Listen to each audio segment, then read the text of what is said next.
Osho, From Personality to Individuality, Answers to the Seekers of the Path, given in Rajneeshpuram, Oregon, USA. Discourse number 4.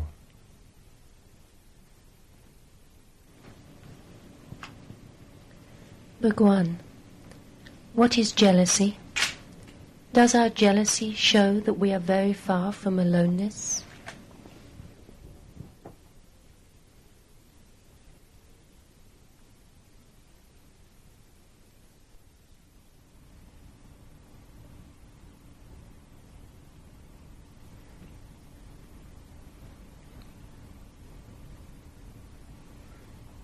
The society has exploited the individual in so many ways that it is almost impossible to believe. It has created devices so clever and cunning that even to detect that they are devices to exploit the individual, to destroy his integrity, to take away from him all that he has got, and without even creating a suspicion in him, even a doubt that what is being done to him. Jealousy is one of those tremendously powerful devices.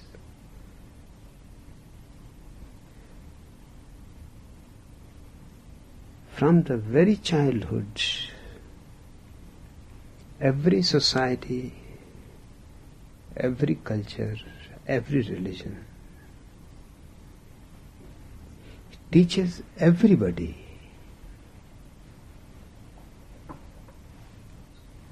comparison.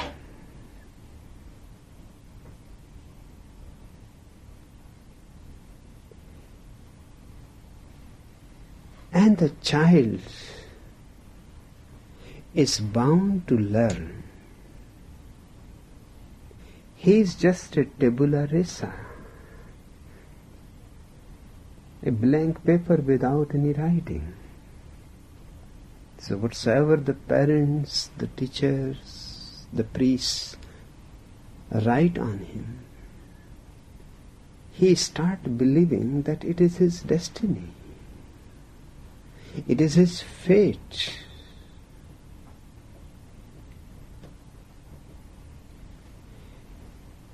Man comes in existence with all the doors open.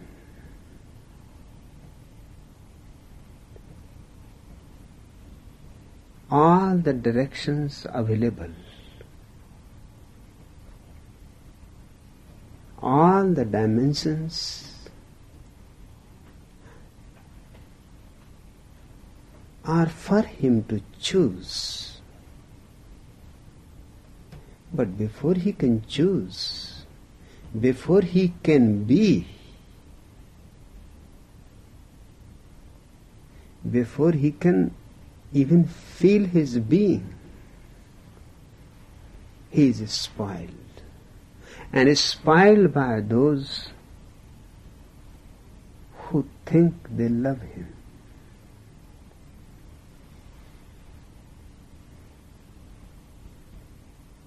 Crushed, crippled,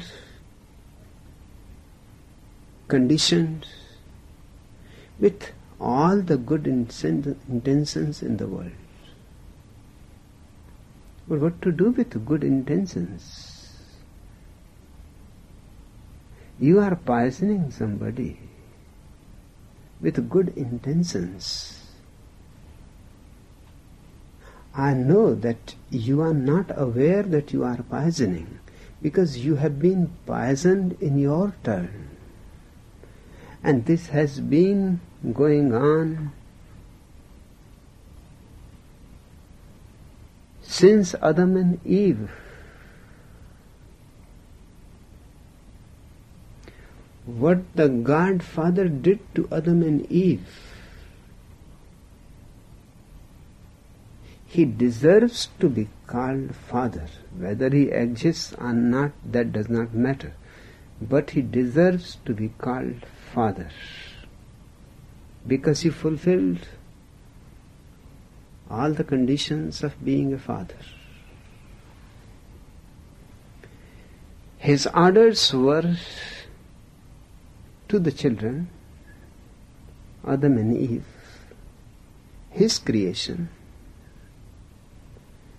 that you are not to eat from two trees, the tree of knowledge and the tree of eternal life. And this man you call Father, and he is preventing you from the two most important things. Nothing can be more important than the exploration of your life and its eternity. And without a tremendous inquiry for knowing, for wisdom, you are not going to figure out what life is, where it is moving.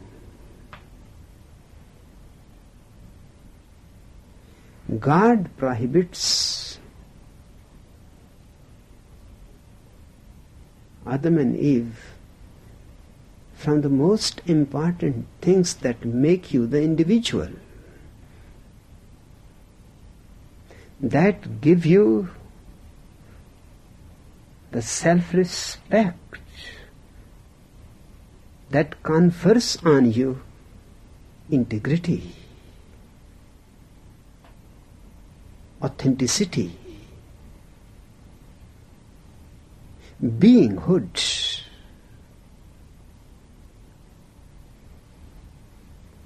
He wants to remain ignorant forever. He wants you to be unaware of your own life source. Of course, this man is your father. And since this great father, all the small fathers have been doing the same.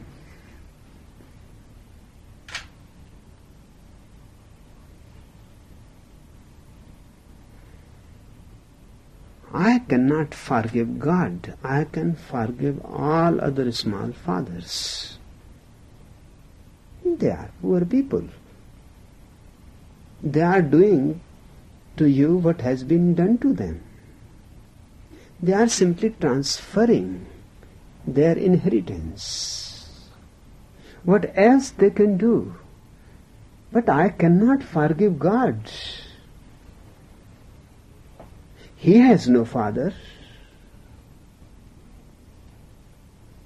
He cannot find an excuse that because it has been done to me, so I am doing to them. I don't know any other way. No, it is his invention. Because God does not exist, then the whole burden falls on the heads of the priests, the priesthood.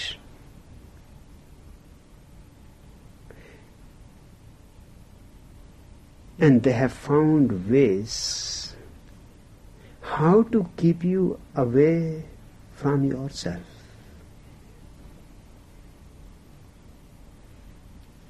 And if you are away from yourself, so many things are absolutely certain. You will remain miserable. forever. From one misery to another misery, that is going to be your life. Yes, hoping that tomorrow things will be different, but the tomorrow never comes. And things go on getting worse. Yes, they are different, but not better. You are going down the drain every day. But the hope keeps you alive. Otherwise there is nothing to support you to even breathe a single moment. Everything is missing because you are missing. Even if everything is available, what is the point of it? If you are not there, jealousy is one of the greatest devices.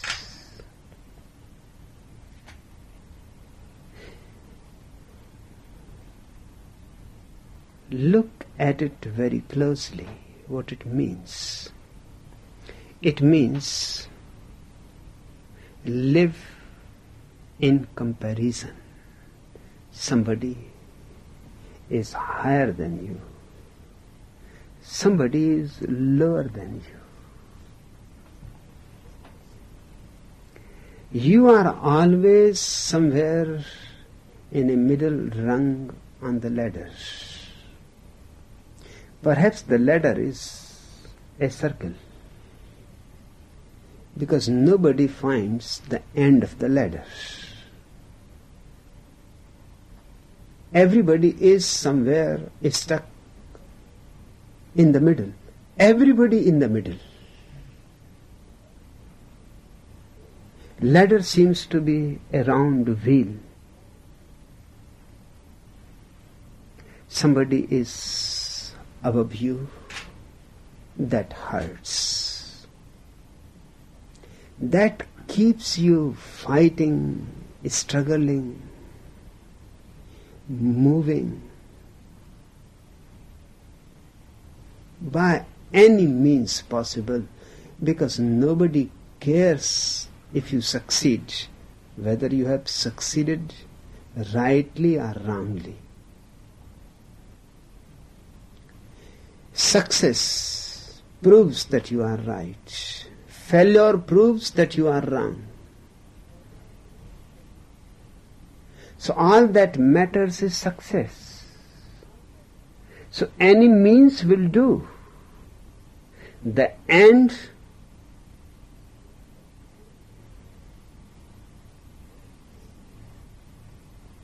proves the means right. So you need not bother about means, and nobody bothers. The whole question is how to go on up the ladder. But you never come to the end of it. And whosoever is above you is creating jealousy in you, that he has succeeded and you have failed. One would think that whole life, passing from one ladder to another ladder, always finding somebody is still ahead of you. Can't you simply jump out of the ladder?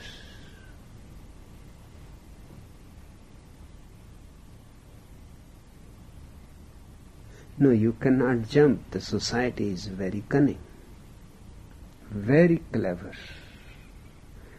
It has polished, refined its methods in thousands of years. Why you cannot get out of the circle? Because somebody is below you. that gives you tremendous satisfaction. You see the strategy. Somebody is above you, that creates jealousy, misery, suffering, humiliation, a feeling of worthlessness, that you have not been able to prove your mettle.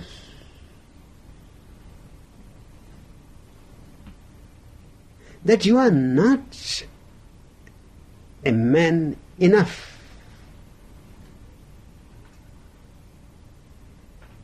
While others are go on moving, you are stuck. It makes you feel just worthless, meaningless, useless, a burden on the earth, and nothing more. If this was only the case, you would have jumped out of the ladder and you should have told to those people on the ladder that go wherever you want to go. But you cannot jump because there are people below you. As far as you can see, there are rungs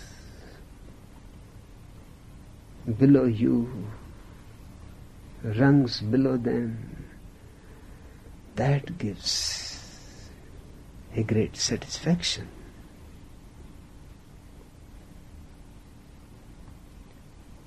A great feeling that you have passed so many people.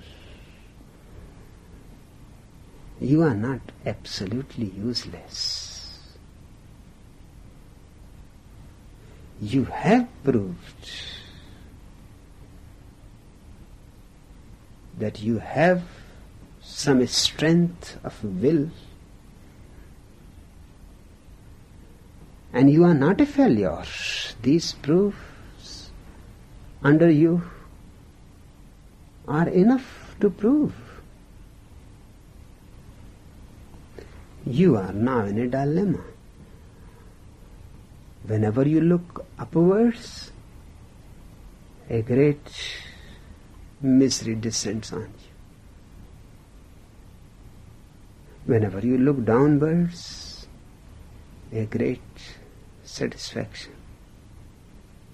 Now, how can you jump out of it? Because jumping out of it, you will be jumping out of the both. Nobody will be below you. Nobody will be above you, certainly. But nobody will be below you. And you will be left alone. If you jump out, here you are with everybody else. Part of the society, culture, civilization. And it is only a question of little more effort.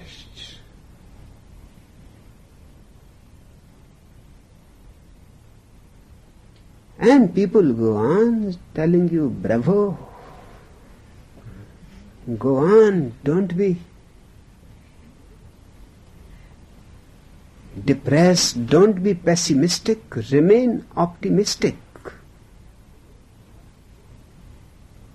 The night is not going to last forever. They go on saying you, when the night is the darkest, the morning is the closest. So don't be afraid of the darkness, of the failure.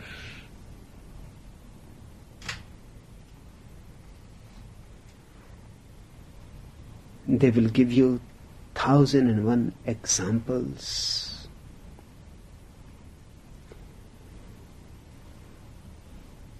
In my middle school, I heard for the first time about a Mohammedan conqueror of India. Mahmud Ghori. He attacked India 18 times. And he was defeated 18 times.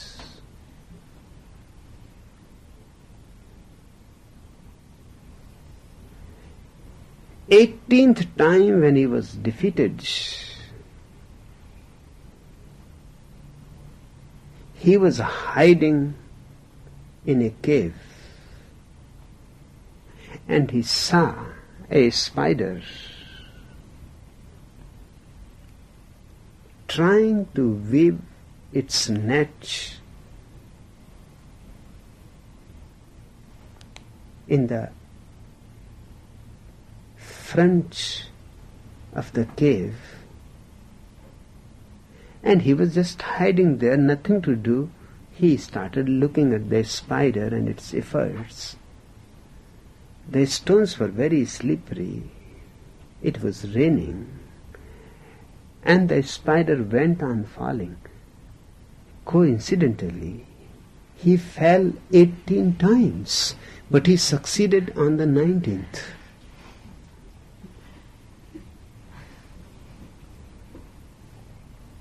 Muhammad Ghori suddenly became optimistic.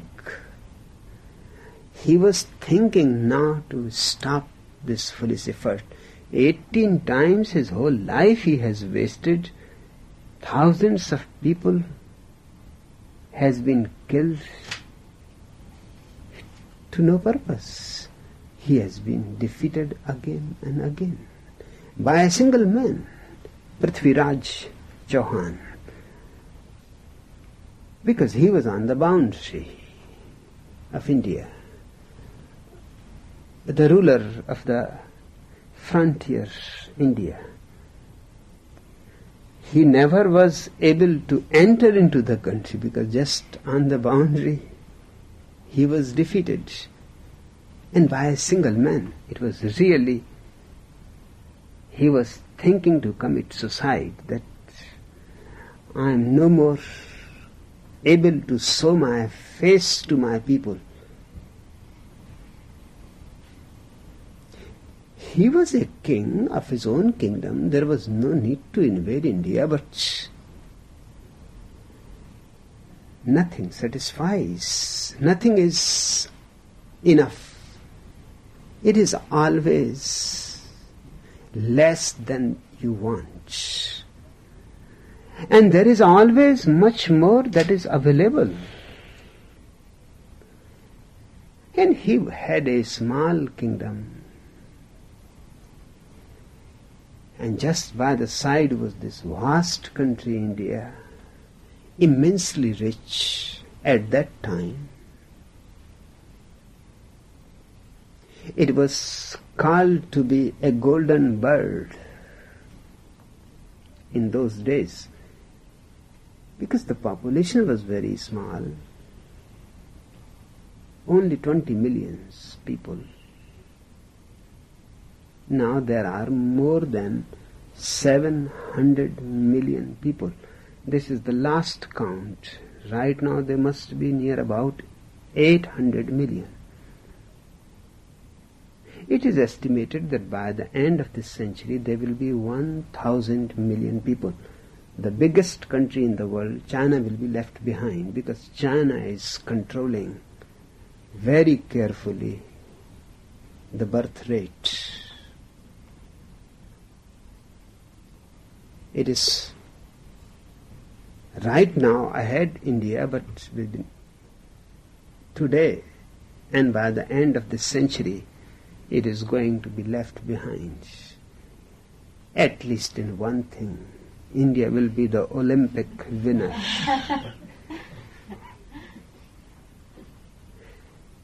When it was a country only of 20 million people, naturally it was rich. There was no reason for anybody to be poor. So much land, so much gold. Everything was more than needed by anybody.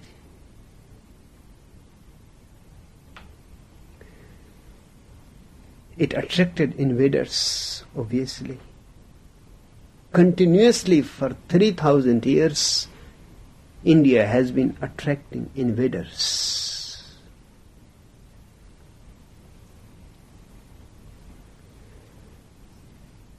Now, nobody is trying to invade India. In fact, the last invaders, the Britishers,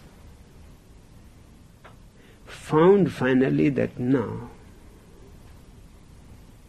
they have sucked India totally. There is nothing left. Now it is more a liability than an empire. You have to take care of so many poor people, otherwise you are blamed. You have to take care of so many criminals, otherwise you are blamed. Everything that goes wrong, the empire is blamed because it is your enforced slavery that is causing every trouble. It is not a right argument. Mahatma Gandhi was very careful to remain always truthful, but on the basics he was not. It was not true to say to India that it is only because of the British Empire that all the problems are there, because now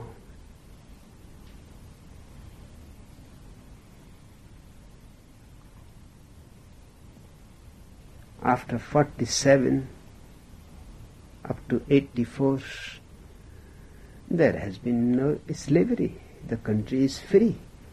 But it has fallen far deeper into misery and suffering. You will be surprised when British Empire left India.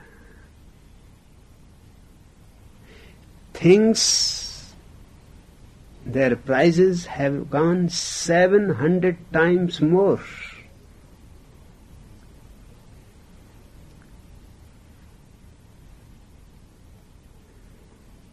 Today, if you have 700 rupees, it is only worth 1 rupee in 1947. So to earn today 700 rupees, which is a big salary in India, is just earning 1 rupee in 1947. British Empire was not only responsible. For 3,000 years, so many people have been sucking.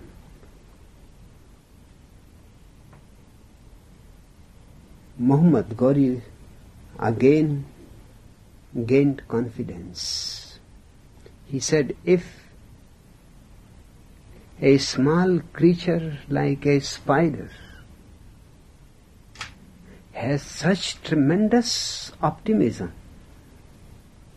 am I inferior than this spider? I will try one time more. And what a coincidence. On the 90th time, he succeeded. In fact, he succeeded because Prithviraj Chauhan has simply dropped the idea that this man will have courage again to invade. 18 times defeated. With what face he can come back again?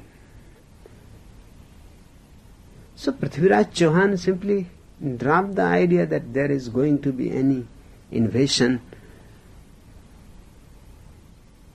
All preparations that he was continuously keeping for 18 invasions were dropped. It was no more emergency. That was the only enemy by the side of Prithviraj Chauhan, and he is crushed.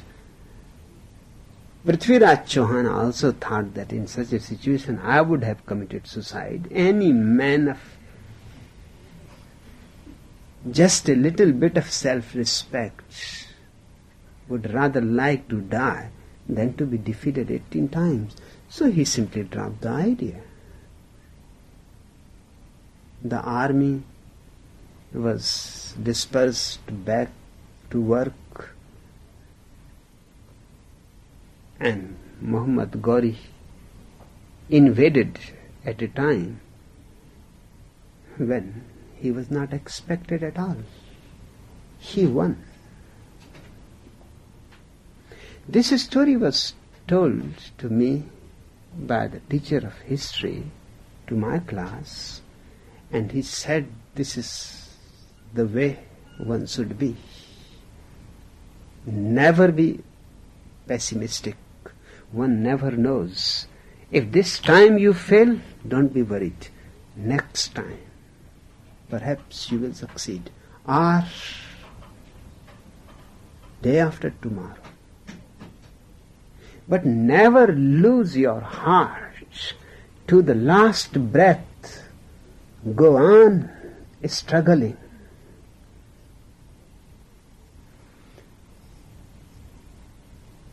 I stood up and told my teacher that please forgive me. I think this man, Mahmud Gauri, was an idiot. In the first place, to invade somebody for no reason. Those people have not committed any crime. And in fact, they were powerful enough, because you were defeated 18 times, they could have invaded you. Prithviraj Chauhan never went beyond his boundary. He will defeat Mahmud Gauri, throw him out, and come back. He never invaded.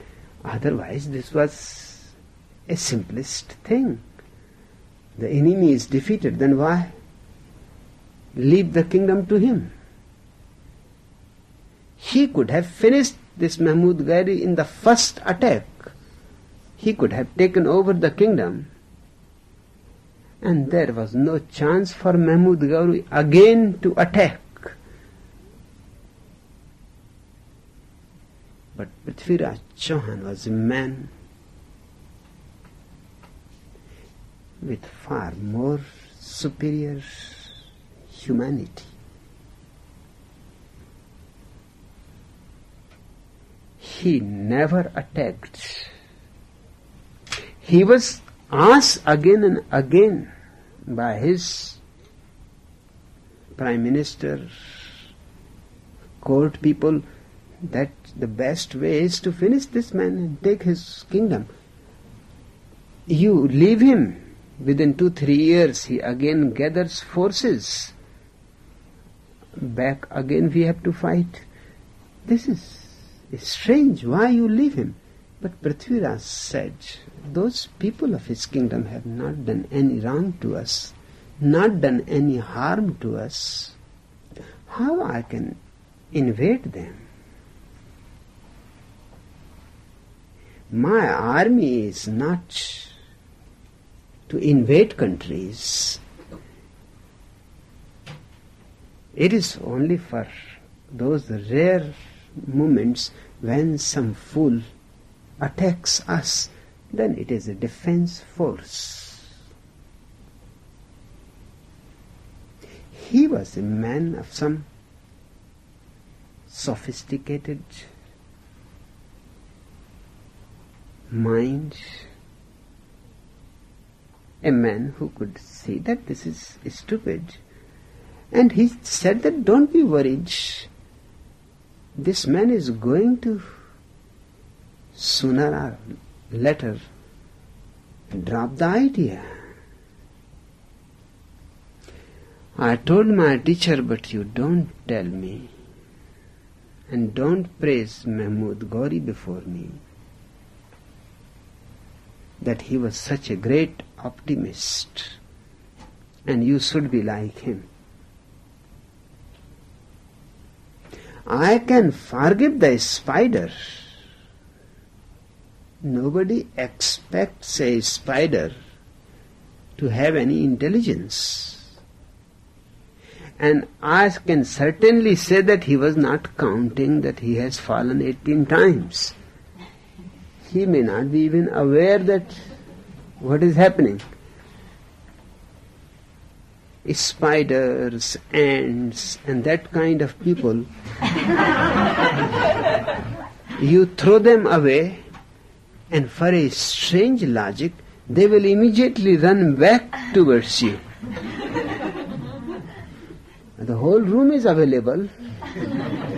From where you throw them away, they will run exactly in the same direction. Some stubbornness. If there is some intelligence, at least that direction has to be left. Everywhere is possible, you can escape. But it's strange, you go on hitting a spider back and it will come again towards you. That spider was not counting, was not optimistic. This was just Mahmud's own ego finding some excuse again, finding some way to go to his people and say that don't be worried, perhaps this time we will win. And one never knows about tomorrow, so let us try once more. But don't tell me that this Mahmud is an ideal person. To me he is an ugly man. Just a spider. I don't count him into human beings. And if this is going to be taught in the history class, then it is not for me. You are teaching us in a clever way, fighting, destroying, killing, putting others lower than you.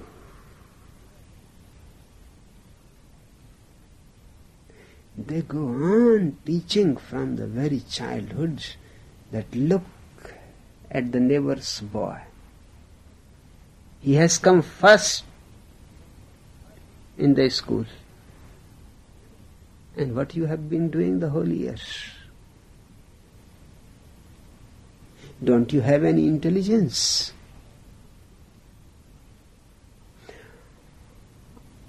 In the class they will be telling you, they will give gold medals, those who come first and top the whole school or the whole college or the whole university.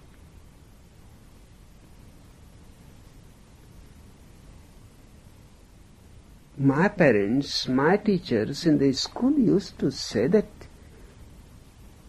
you can easily always the top, but you never take any care about the examination. You don't care about the examination.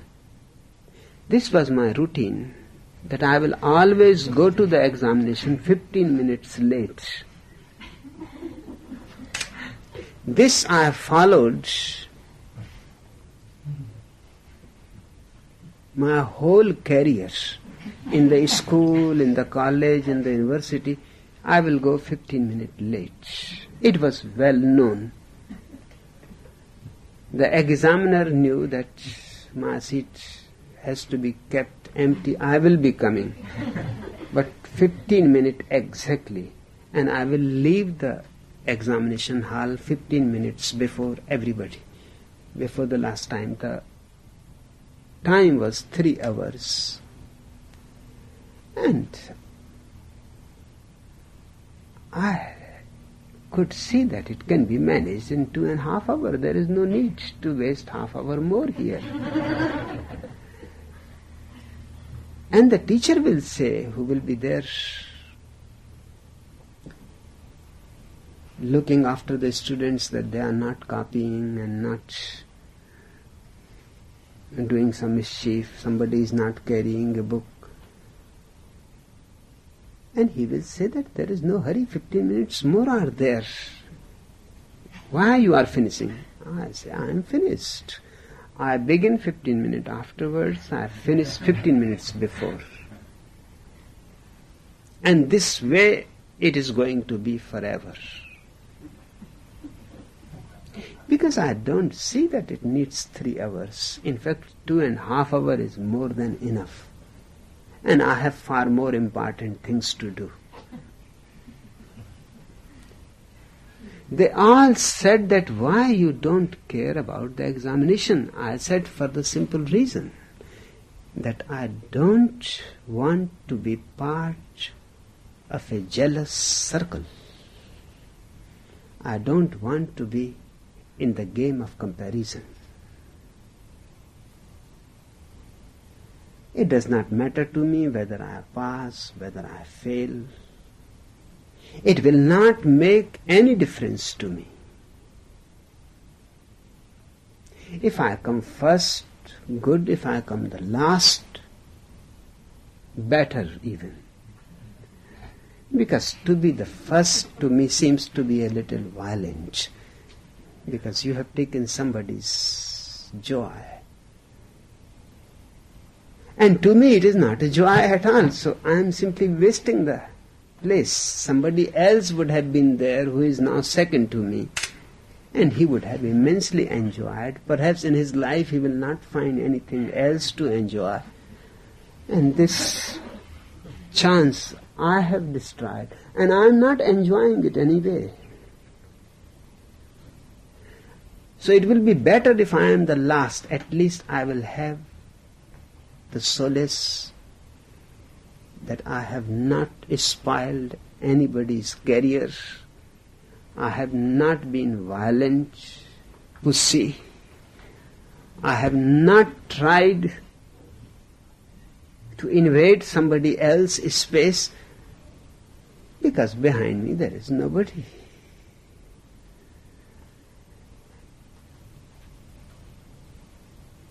And because behind me there is nobody, I cannot feel superior. And there is the logic, simple logic. If you don't feel superior, you can't feel inferior. They both come together. They both go together.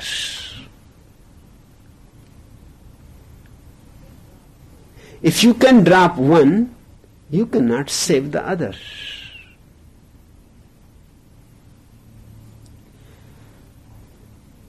If you don't feel superior to anybody, how can you feel inferior to anybody?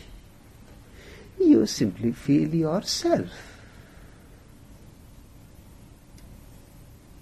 But strange as it was, I almost always managed to be the first. And my teachers were amazed, my parents were amazed that this is something strange. You never care about the examination, you don't go regularly to the school. Even if you go, you are being thrown out of the class, you stand out of the class the whole day. You disappear from the school any time, any moment, you don't ask for any permission, any teacher, principal. You don't even inform.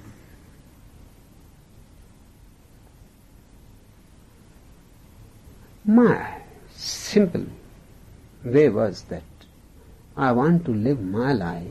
Why should I ask anybody? They can do whatsoever they want to do. They can punish me, they can fine me, they can report against me. I will bring the report to you. That is between you and them.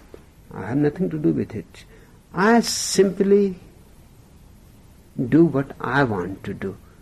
When I was feeling so much to go to the river, I am not going to listen to a fool talking about some Mahmud who won 19th time, although he was defeated 18th time.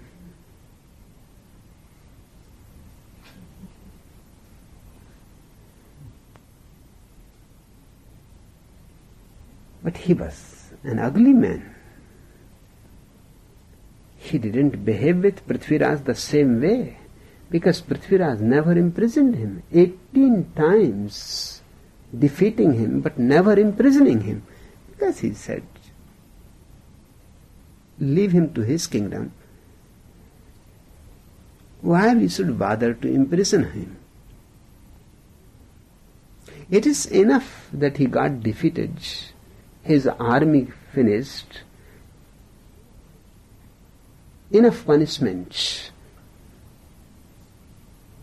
But Mahmud was not a man. He was just animalistic. He caught Prithviraj Chauhan. Not only that, he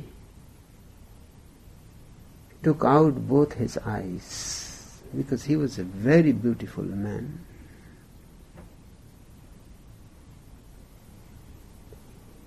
And this was his anger of being defeated 18 times.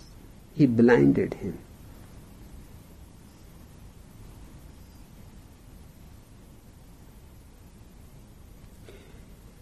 But Prithviraj Chauhan was a great archer. His court poet and a friend got imprisoned with him, knowingly.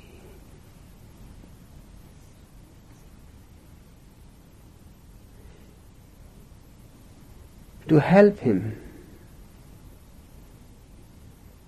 when Mahmud and this poet were brought into the court, Chauhan and this poet were brought into the court, Mahmud was sitting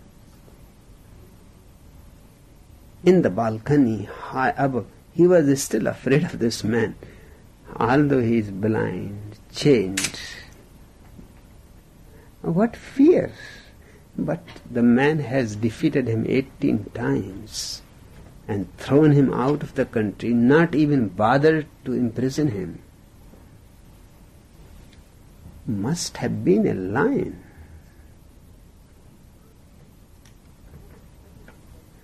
And the poet said to Mahmud that,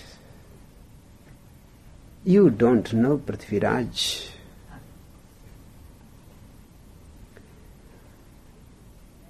I would like you to tell that there is none in the whole world a master of archery as Prithviraj is. Before you kill him, give him a chance to show his art.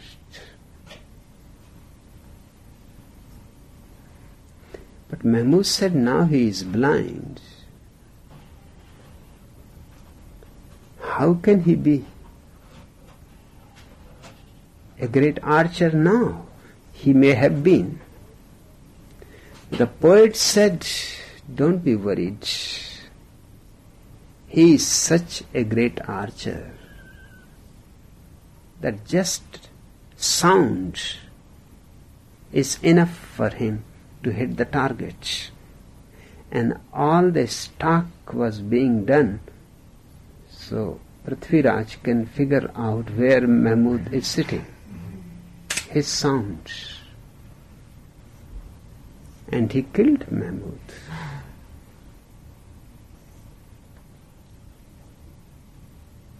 Mahmud was thinking that he is going to show his art of archery. He simply killed him by his sound.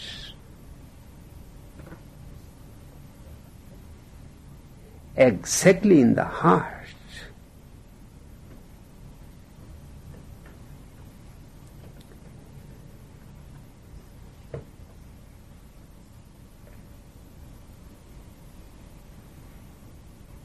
I was always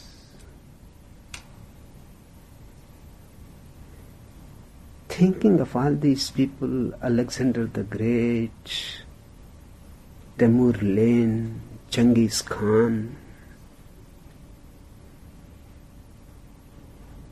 Napoleon Bonaparte. Why you are going to teach these people to innocent children? To create in them the idea to be conquerors, to be rich, to be presidents, to be prime ministers. Not to be yourself. Nobody teaches you to be yourself. You can be anybody, but just don't be yourself.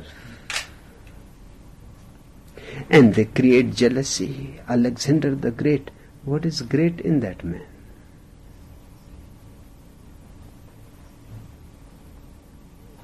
And why you should go on keeping the names of Nadir Shah and Temur Lane and Genghis Khan?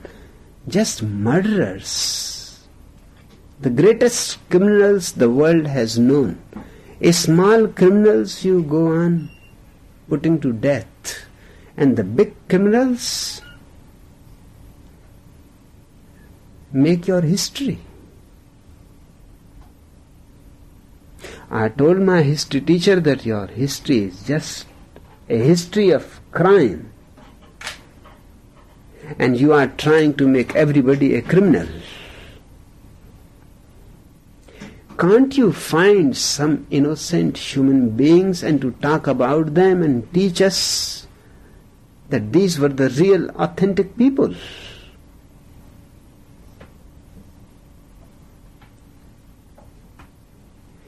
But no, history is full of all these people. All history needs to be flushed down the toilet of the whole world, so that we can start from scratch. So we can be ourselves, because no comparison exists.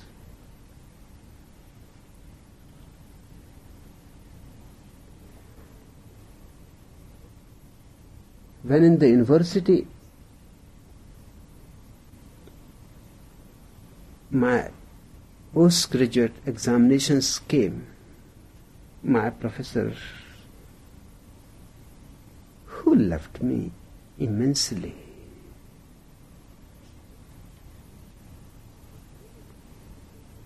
was so much concerned that I will go 15 minutes late and I will leave 15 minutes earlier. And that means I may miss what is my right. I told him that this is not my right to come first to top the university to have the gold medal. If I get the gold medal, I will throw it in the university well immediately. Immediately after the convocation, so the Vice-Chancellor and the whole procession of deans and professors and students, everybody can come and see me dropping the gold medal in the well. Because I simply don't like the idea of people being put into lower and higher, superior and inferior. If it was in my hands, people simply should be educated. There is no need for examination.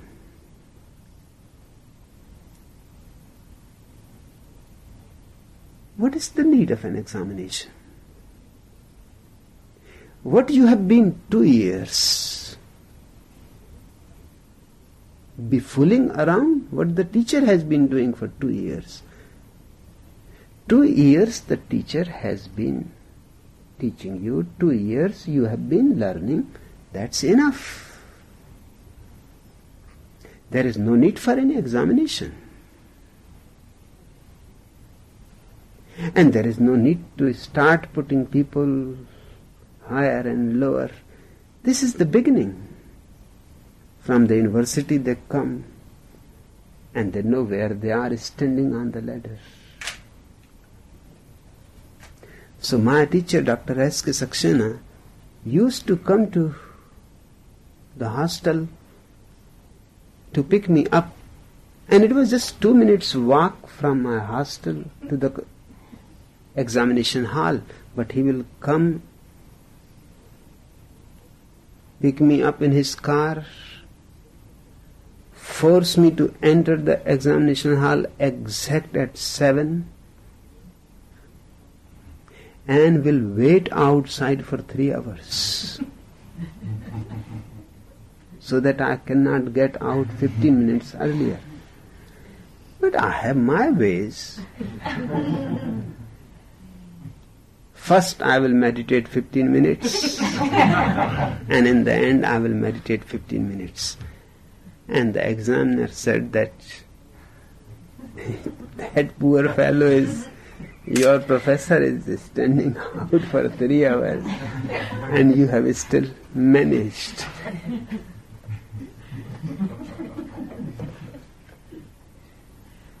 I said, don't tell him because he will unnecessarily feel hurt. There is no need to tell. I will do my thing. What he wanted to do, he has done. I have not refused. I entered. He said 7. I said okay. But how I can drop my whole life's way 15 minutes?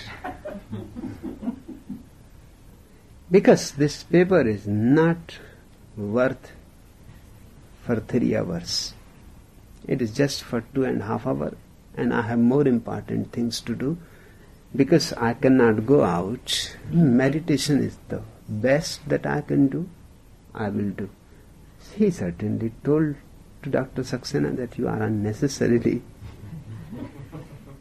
trying to force him. He won't do anything that he does not want to do. Saxena asked, but what he is doing there? The man said, he meditates 15 minutes, he did not see even the paper for 15 minutes. He put it upside down, meditated 15 minutes, then he took his paper and looked at it, and just 15 minutes, exact 15 minutes, he closed his copy and handed it over to me. He said, now this is time for my meditation. Saxena said to me that you are impossible. Missing half an hour,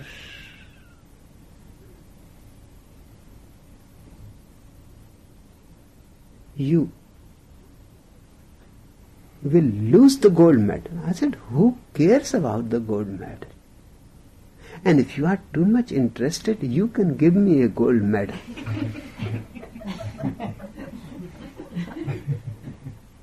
You want me to have a gold medal on my chest? You give me a gold medal. You can manage, you have enough money. He said, you don't understand, it is not a question of gold medal. It is stopping the whole university. It will make your career.